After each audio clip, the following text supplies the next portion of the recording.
రాజధాని అమరావతి నిర్మాణంలో సింగపూర్ భాగస్వామ్యాన్ని పునరుద్ధరించాలని సీఎం చంద్రబాబు కేంద్ర విదేశాంగ మంత్రి జయశంకర్ను కోరారు.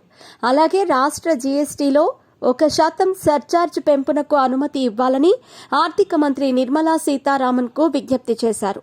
మరి దీనికి సంబంధించిన వివరాలు ఇలా ఉన్నాయి. ఏపీ సీఎం చంద్రబాబు ఢిల్లీ పర్యటనలో ఉన్నారు. శుక్రవారం కేంద్ర ఆర్థిక మంత్రి నిర్మలా సీతారామన్, విదేశీ వ్యవహారాల మంత్రి జయశంకర్తో ఆయన వేరువేరుగా భేటీ అయ్యారు.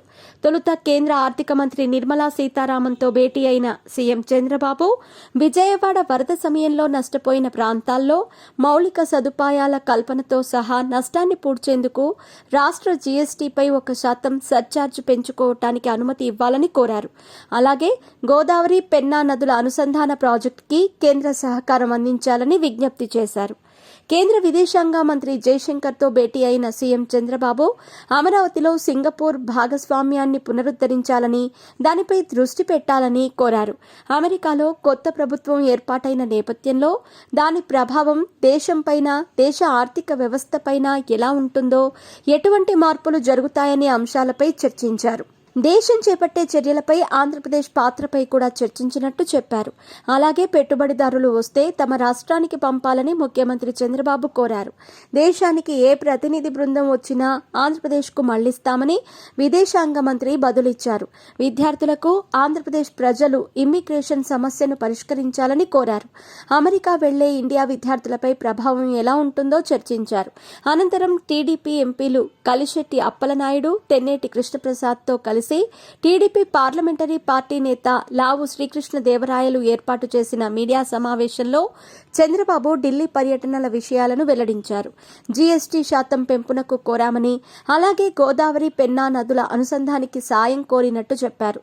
అందుకు కేంద్ర మంత్రి నిర్మలా సీతారామన్ సానుకూలంగా స్పందించారని తెలిపారు. జీఎస్టీ తాత్కాలికంగా పెంచుతామని కోరామన్నారు.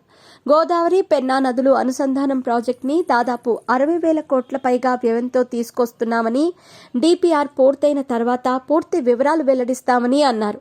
ఈ ప్రాజెక్టు ముందుకు తీసుకెళ్లేందుకు మొత్తం రాష్ట్ర ప్రభుత్వం మీదే భారం పడకుండా కేంద్ర ప్రభుత్వ సహకారం కూడా అడుగుతున్నామని చెప్పారు.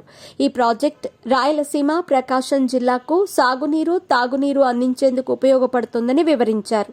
పోలవరం పూర్తయిన తర్వాత అక్కడి నుండి కుడి కాలువ ద్వారా ప్రకాశం బ్యారేజీలో నీటిని పోస్తున్నామని చెప్పారు. ప్రకాశం బ్యారేజీ నుంచి ఎత్తిపోతల పథకం ద్వారా నాగార్జున సాగర్ కుడి కాలువకు నీరు పంపించేందుకు 2015-16లోనే ప్రాజెక్టు టెండర్ కూడా చేశారని గుర్తు చేశారు. అయితే తర్వాత ఆ ప్రాజెక్టు ముందుకు సాగలేదని వివరించారు.